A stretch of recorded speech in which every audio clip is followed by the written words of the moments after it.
ভারতীয় সেনাবাহিনী প্রথমবারের মতো বহুজাতিক সামরিক মহড়া প্রগতি আয়োজন করতে যাচ্ছে আগামী 18 থেকে 31 মে। মহড়ার অবস্থান সেভেন সিস্টার্সের মেঘালয়ে। সেখানকার উমরইয়ে অবস্থিত ফরেন ট্রেনিং নোডে এই মহড়া হচ্ছে। 11টি বন্ধু প্রতিম দেশের সামরিক প্রতিনিধিদের নিয়ে এই মহড়া আঞ্চলিক নিরাপত্তা ও সামরিক সহযোগিতার নতুন মাত্রা যোগ করবে বলে ভারত আশা করছে। কিন্তু এই মহড়ার সবচেয়ে উল্লেখযোগ্য দিক হল বাংলাদেশের অনুপস্থিতি। ভারতের সংবাদ মাধ্যম দ্য ট্রিবিউনের প্রতিবেদনে জানানো হয়, বাংলাদেশকে আমন্ত্রণ দেওয়া হয়েছিল এই মহড়ায় অংশ নেয়ার জন্য। এমনকি ভারতের কেন্দ্রীয় ফেডারেল অফ ইন্ডিয়ান চেম্বার্স ও কমার্স অ্যান্ড ইন্ডাস্ট্রির ওয়েবসাইটেও বাংলাদেশকে আমন্ত্রণের বিষয়টি উল্লেখ আছে।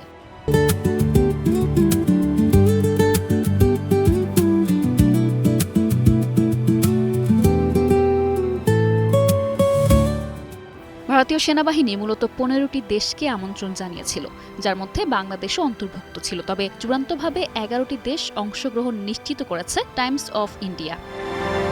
এদিকে আমন্ত্রণ পেয়েও বাংলাদেশের অংশ না নেয়া ঢাকা দিল্লি সম্পর্কে চলমান উত্থান পতনের প্রতিফলন বলে বিশ্লেষকরা মনে করছেন।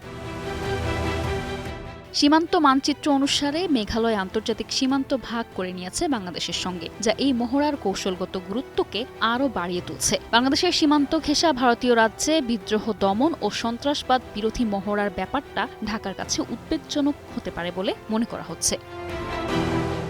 এই মহড়ার নাম রাখা হয়েছে প্রগতি, যার মানে দাঁড়ায় partnership of regional army's for growth and transformation in the Indian ocean region. এর লক্ষ্য প্রতিরক্ষা সহযোগিতা শক্তিশালী করা, আন্তঃ-অপারেশনাল সক্ষমতা বাড়ানো এবং অংশগ্রহণকারী দেশগুলোর মধ্যে পারস্পরিক আস্থা তৈরি করা। মহড়ায় অংশ নিচ্ছে Laos, Myanmar, Seychelles, Sri Lanka, Philippines, Nepal, মালদ্বীপ, মালয়েশিয়া, ভিয়েতনাম, কম্বোডিয়া এবং ভুটান সহ 11টি দেশ। মহড়ার কেন্দ্রবিন্দু হল বিদ্রোহ দমন ও সন্ত্রাসবাদ বিরোধী যৌথ অভিযান। ভারত এই মহড়ার মাধ্যমে ইন্দো প্যাসিফিক নিরাপত্তা কাঠামোয় নিজেকে একটি কেন্দ্রীয় নিরাপত্তা অংশীদার হিসেবে প্রতিষ্ঠিত করতে চাইছে বলে মনে করা হচ্ছে। এদিকে শেখ হাসিনার পতনের পর থেকে ঢাকা দিল্লি সম্পর্কে একটি দূরত্ব স্পষ্ট। ভারতে হাসিনার আশ্রয়ে সীমান্ত হত্যা, বাণিজ্য বৈষম্য ও ট্রানজিট ইস্যুতে দুই দেশের মধ্যে সম্পর্কের শিথিলতা স্পষ্ট। যদিও তারেক রহমান সরকার ক্ষমতায় আসার পর ভারতের তরফের সম্পর্ক স্বাভাবিক হওয়ার ইঙ্গিত পাওয়া যাচ্ছিল। এরই ধারাবাহিকতায় বাংলাদেশও ইতিবাচক সাড়া দিয়ে পররাষ্ট্রমন্ত্রীকে দিল্লি পাঠায়। তবে এই পরিস্থিতিতে ভারতের সামরিক আমন্ত্রণে সাড়া না দেয়া হয়তো বাংলাদেশের কৌশলগত অবস্থানকে ইঙ্গিত করছে বলে মনে করছেন নিরাপত্তা বিশ্লেষকরা।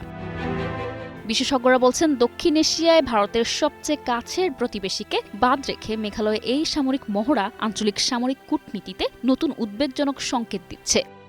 News desk, 21 television.